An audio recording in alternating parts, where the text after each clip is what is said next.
Olá, seja bem-vindo. Você está na TV Poços, programa Direitos e Deveres com o Dr. Vanderlei de Mello, e eu sou o Carlos Camargo. Quero levar ao conhecimento de todos que o Dr. Vanderlei está com um novo escritório. Na rua Santa Catarina, número 80, sala 1, bem próximo ao terminal urbano. Então, novo endereço do escritório do Dr. Vanderlei, rua Santa Catarina, número 80, sala 1. Nós temos também apresentando aí a doutora Luciana, como é de costume, que juntamente aí com seus colegas de música, fazem apresentações em casamentos. Então, se você vai casar ou apadrinhar algum casamento, quiser abrilhantar a solenidade, faça contato com a doutora Luciana pelo 99967-6276. 99967-6276.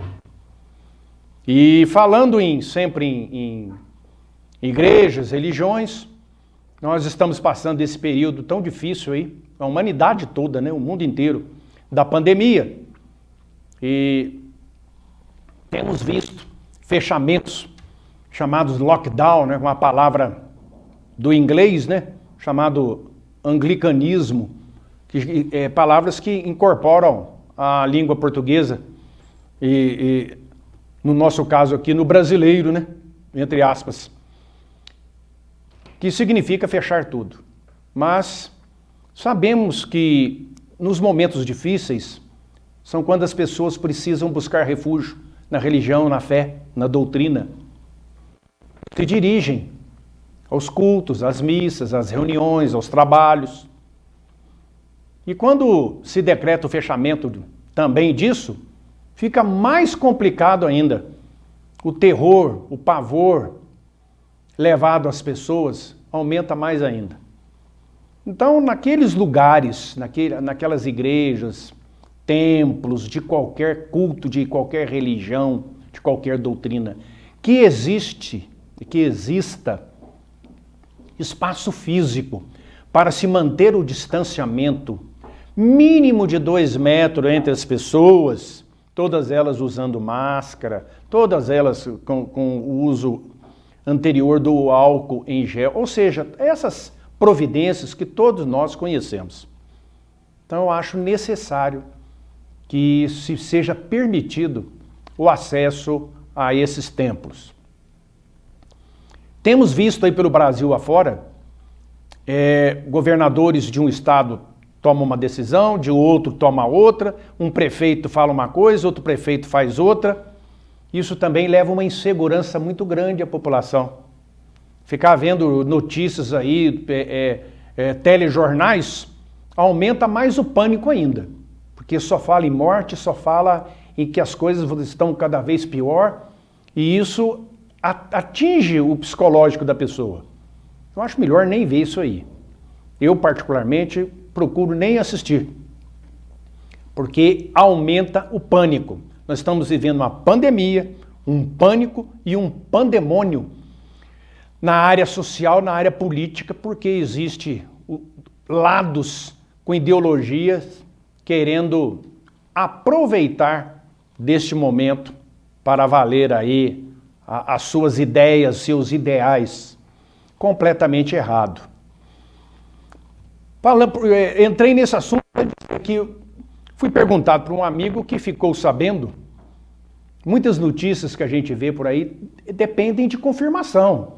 Não podemos acreditar em tudo que está acontecendo aí, sendo noticiado nos rádios, jornais, televisão, principalmente na internet aí, das chamadas redes sociais. É um perigo. A pessoa vê aquilo, já manda para frente, replica. Vai ver, é mentira. Tem que ter muita cautela. Então, me perguntou um conhecido.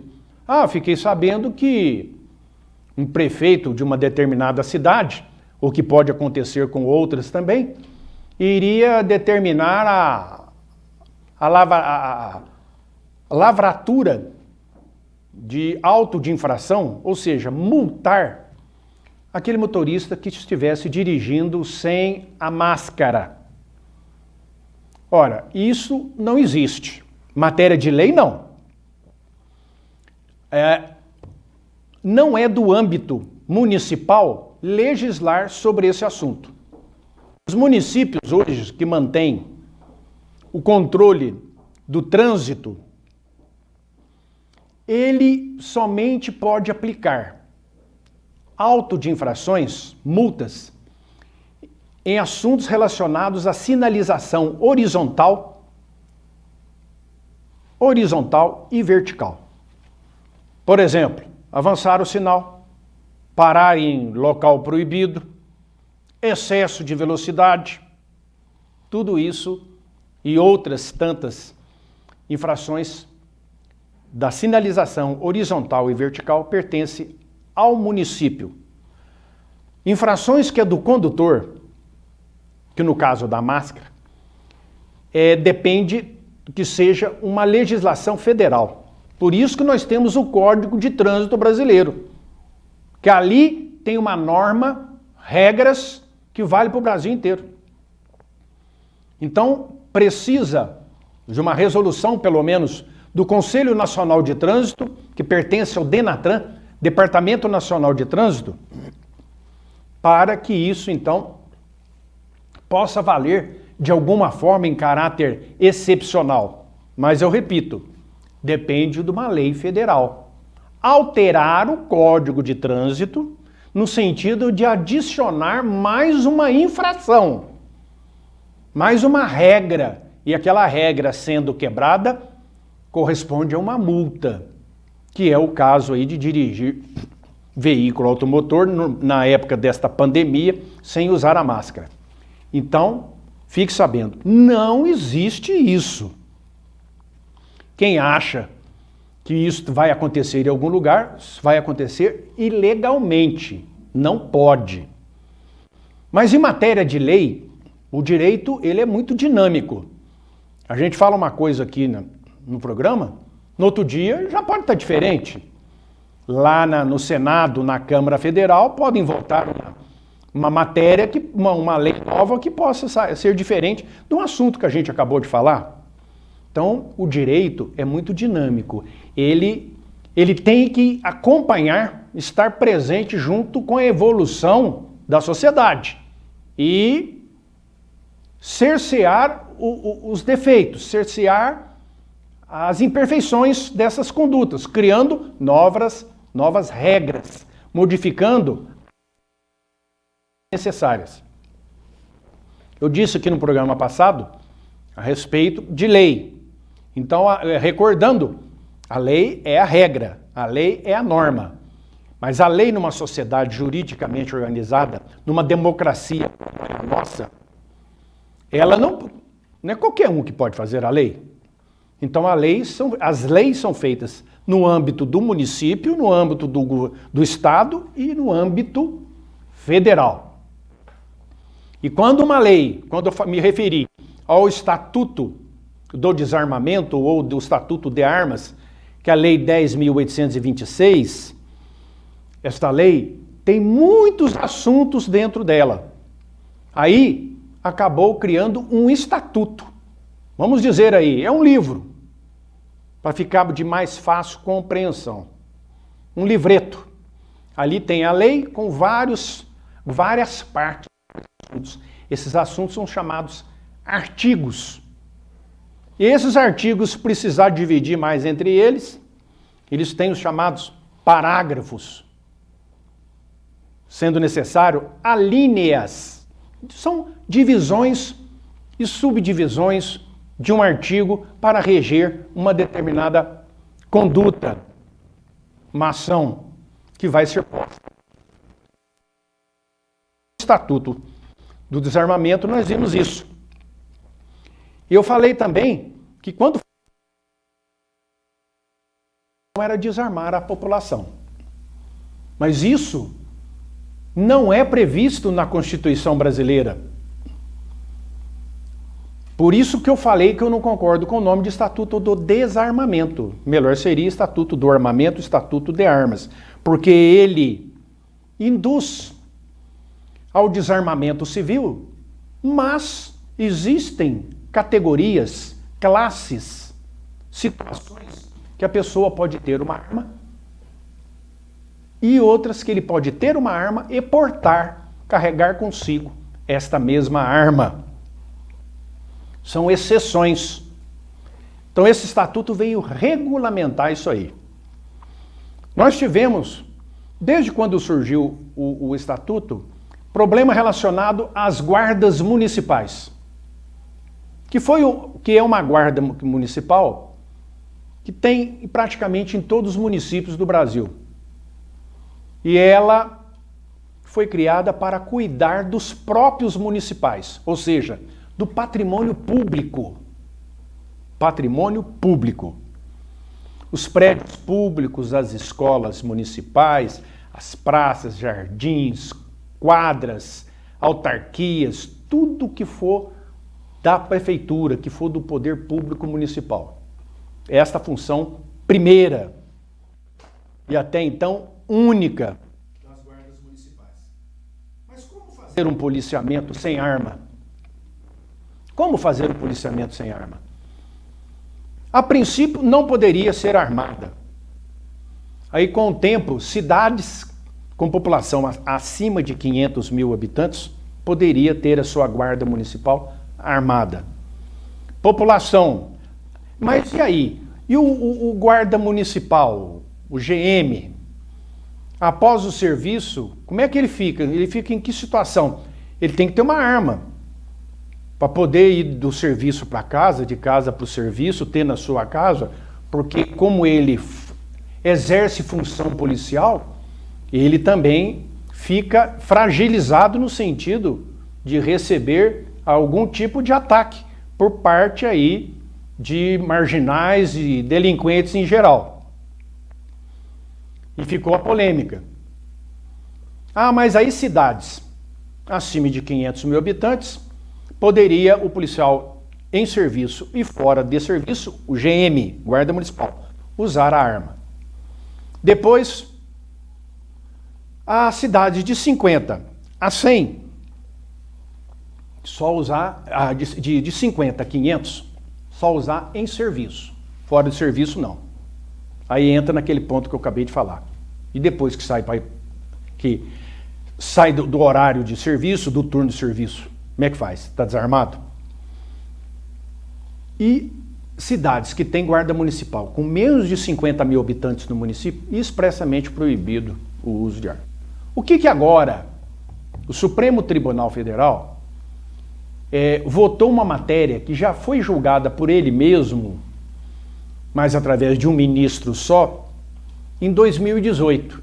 E aguardava que essa mesma matéria fosse revista pelos demais membros para ver se confirmava ou não aquela atitude do ministro que tomou em 2018. Então, resumindo, foi liberado o porte de arma de fogo para os guardas municipais, estando de serviço ou não estando de serviço. Ou seja, ele terá permissão de andar armado, estando de serviço ou não estando. Estando de serviço, deverá usar a arma da corporação. Não estando de serviço, deverá usar a arma particular. Ah, mas então agora qualquer guarda municipal vai poder pedir a arma porque ele é guarda municipal. Não. Não é assim tão fácil, não. Tem os requisitos a serem cumpridos. Como é praticamente o requisito para todos os outros aqueles que quiserem comprar uma arma e portar a arma. Existem regras para comprar, regras rígidas, e existem regras muito mais rígidas para, além de comprar, poder portar. Então eu vou mencionar aqui para a gente ver que as coisas não são tão fáceis assim. Porque aqueles que se dizem desarmamentistas, que são contra o uso da arma de fogo, primeiramente a eles eu tenho que dizer que não tem arma, não compre.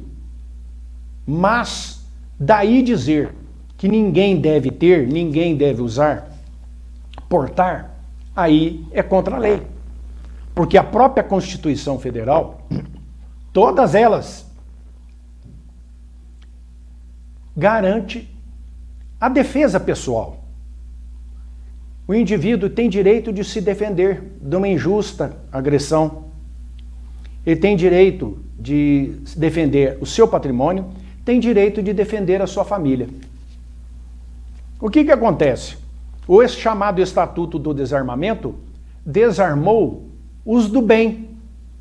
E os do mal, os marginais, os bandidos, as facções criminosas, que não estão nem aí com o negócio de estatuto, de lei, nunca estiveram tão armados na vida.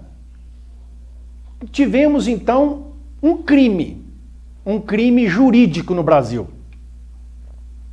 Desarmaram os do bem e os do mal deitam e rolam, estão cada vez mais armados. O Estado não consegue, as polícias, por mais que trabalhem, por mais que atuem, não conseguem desarmar a bandidagem. Quem acompanha aí os noticiários, programas de TVs aí, falando de notícias policiais, ocorrências, é só bandido aparecendo armado, grandes assaltos, grandes facções, grandes quadrilhas, armada até os dentes. Mas o Estatuto foi lá e obrigou o Sr. José, a Dona Maria, a entregar a sua arma, o seu revólver que tinha em casa, para defender a si, o seu patrimônio, defender a sua família. Um bandido hoje, quando ele quer entrar dentro de uma casa, ele tem a tranquilidade de saber que lá não tem ninguém armado, coisa que não era antigamente. Pensava-se duas vezes antes de invadir uma casa, invadir uma fazenda, um sítio, ser recebido a bala, tiro de revólver, tiro de espingarda. Hoje, eles têm a tranquilidade de saber que as pessoas estão desarmadas. Porque o Estatuto disse: vamos dar um prazo para a entrega espontânea das armas. Todo mundo, então, que tinha arma, correu e entregou a arma junto à Polícia Federal. E foi ressarcido. Houve uma indenização pelo número de armas, pelo tamanho da arma, o calibre, etc. E as pessoas foram desarmadas. E o bandido, que nem dá bola para isso, continua cada vez mais armado. Mas que lei que é essa? Se a lei tem que vir para proteger o cidadão. Tira a arma do cidadão de bem que está protegendo a si, sua família, sua propriedade, e vai pôr o que no lugar? Tem condições de ter um policiamento, de ter uma polícia na porta de cada um? Na porteira de cada fazenda? Completamente impossível. E a Constituição Federal diz que a pessoa tem o direito de se defender. E para se defender, ele tem que ter direito de ter um instrumento para se defender, que é a arma. É facultativo. Quem quiser, tenha. Quem não quiser, não tenha. É assim que tem que ser. Então o Estatuto veio, desarmou as pessoas de bem, deixou à vontade os do mal, que isso aí, como eu disse, a gente vê aí toda hora nas reportagens, nas TVs, de assaltos de todo jeito, cinematográficos, parece filme, de tamanho, armamento e ousadia desses bandidos. Eles são internacionais, né? Buscam armamento em outros países, armamentos de guerra. E como eu disse, por mais que as polícias possam agir, apreender armas, prender pessoas, é muito pouco do que realmente existe. Muito pouco. E o cidadão de bem ao relés da própria sorte. A gente vê que hoje um bandido, ele olha uma determinada casa, ele fala, eu vou entrar aí na maior tranquilidade, porque ele sabe que ele estando armado, não vai ter resistência nenhuma. Então é o que a gente vê.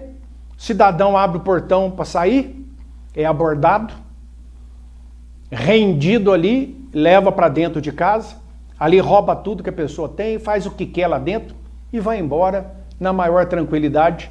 Age tranquilo porque sabe que lá dentro daquela casa ninguém tem arma.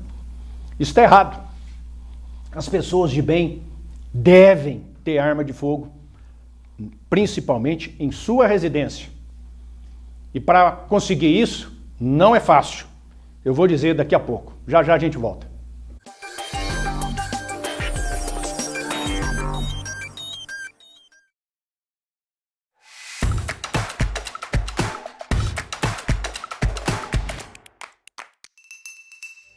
Se quem convive com o problema soubesse como é não precisar conviver, certamente iria atrás de mudança. Se não te faz feliz, se não te deixa sorrir, se você não está satisfeito quando se olha no espelho e sorri, ou quando tira uma foto, procure vir e não se acostume com o que não te faz bem.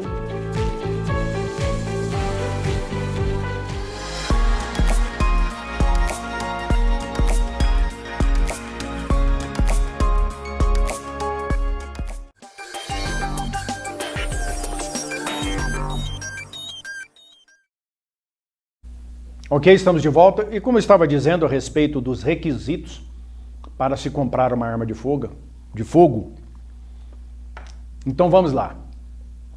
Comprar uma arma para ter a posse, o certificado de registro da arma. Não é em qualquer local que se acha uma arma.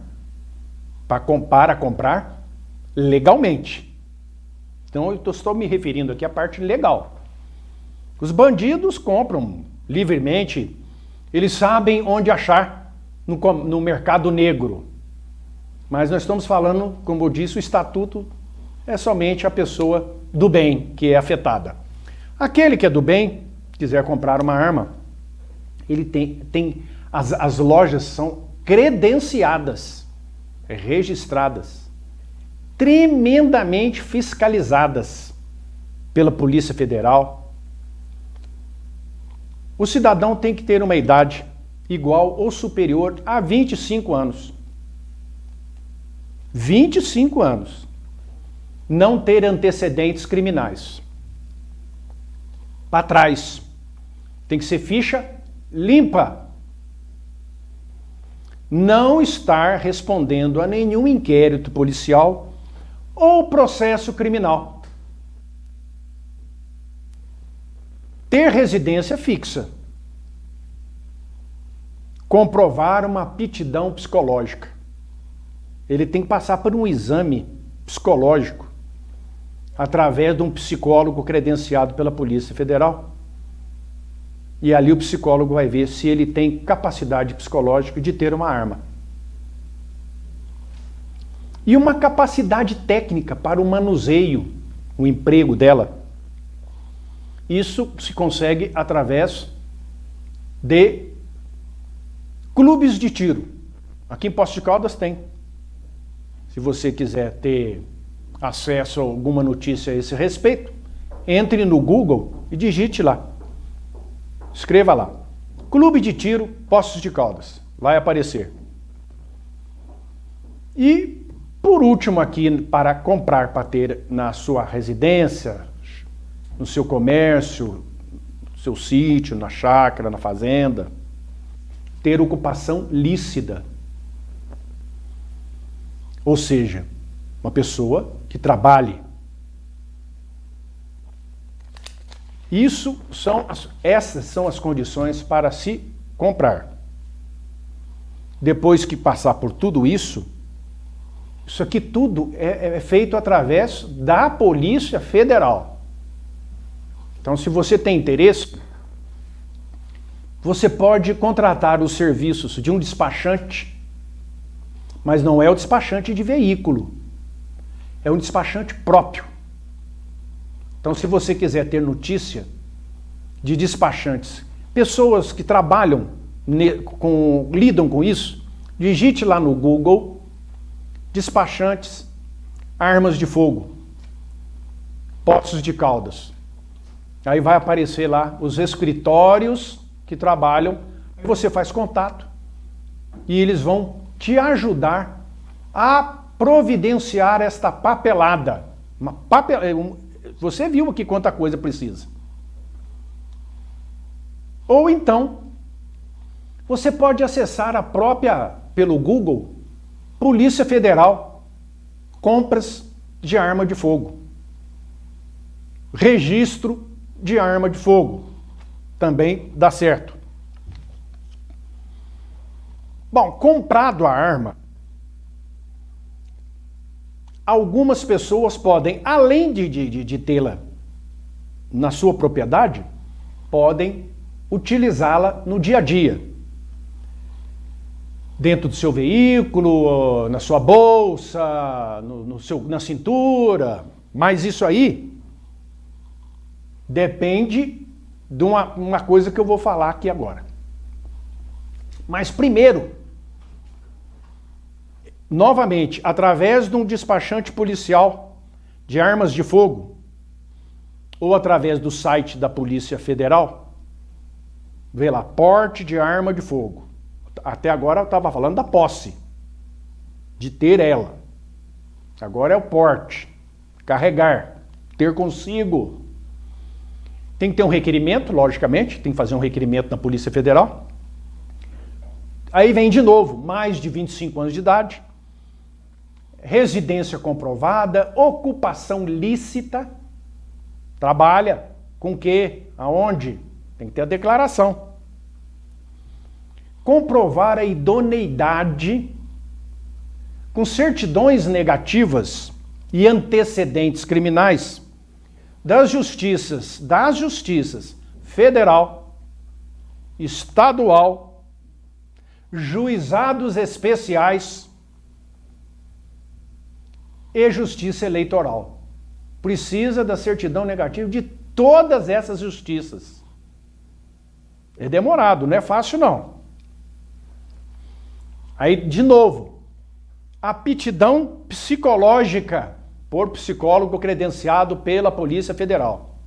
Aquele outro que eu disse é um exame psicológico para ver se você tem capacidade mental para ter a arma em casa.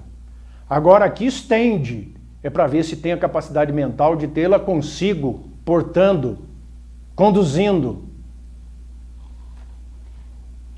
Vai ter que ter um curso de manuseio e emprego de arma de fogo, armamento e tiro, por instrutor credenciado pela Polícia Federal. Ou seja, para comprar também, mas é menos.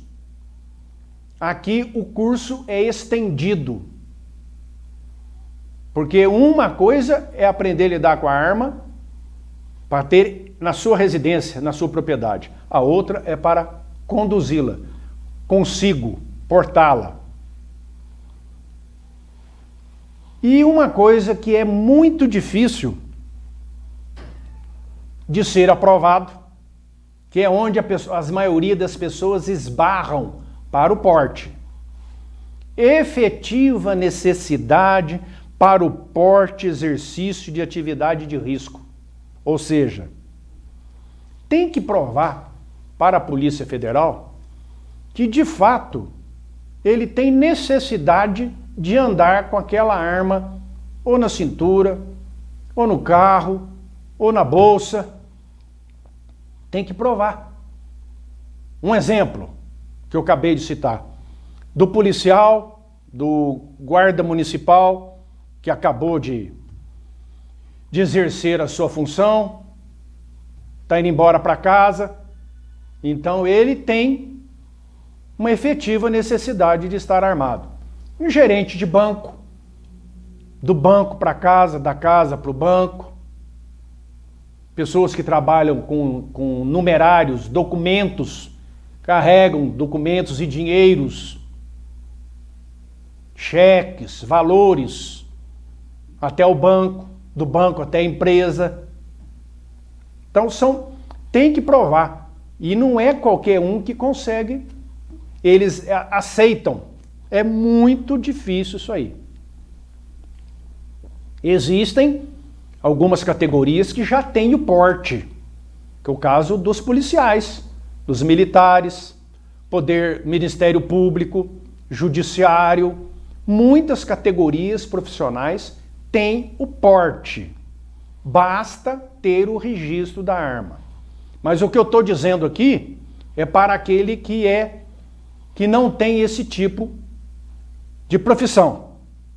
Um comerciante, por exemplo, um sitiante, é uma pessoa que reside numa área com grande número de ocorrências policiais, área de violência, grande número de assalto, invasões a residências. Então, essa pessoa comprova aí a efetiva necessidade do porte. Então, nós passamos aí 3 programas falando do Estatuto do Desarmamento ou do Armamento. É uma matéria complexa. Nós temos aí decretos que foram editados pelo presidente da República, flexibilizando o porte e a compra de armas, mas se refere principalmente às pessoas que já fazem parte de clube de tiro. São colecionadores, atiradores, caçadores, credenciados no Exército. Então, se você quer participar como um colecionador de armas, gosta de armas, quer ter uma coleção, comprar armas para fazer coleção, ou se você quer ser um atirador, gosta desta modalidade desportiva que existe no mundo, quase no mundo inteiro, principalmente nas democracias. E você gosta de ir a um estande de tiro e praticar o tiro ao alvo ou o manuseio de arma de fogo, você então faça contato com o clube de tiro aí da cidade, como eu disse, procure no Google e veja lá o que é que você precisa fazer para fazer parte deste grupo. E aí as coisas vão facilitando, vão abrindo. Esses decretos que eu falei, que estão sendo dignos aí de várias investidas no Supremo para que eles sejam anulados, vieram facilitar a compra de mais armas, de mais munições e desses que eu falei aí, que são frequentadores de clube de tiro. A matéria é extensa, controversa e daria aqui para nós ficar falando em vários programas, mas o que foi dito aqui nesses 3 programas que eu usei para falar disso aí são pinceladas. Não tem condição, devido ao tempo, de se aprofundar no assunto. Mas o que eu quero levar aqui são noções de conhecimento para o telespectador. É essa que é a vontade do programa, informar. Muito obrigado pela audiência, até a próxima, se Deus quiser.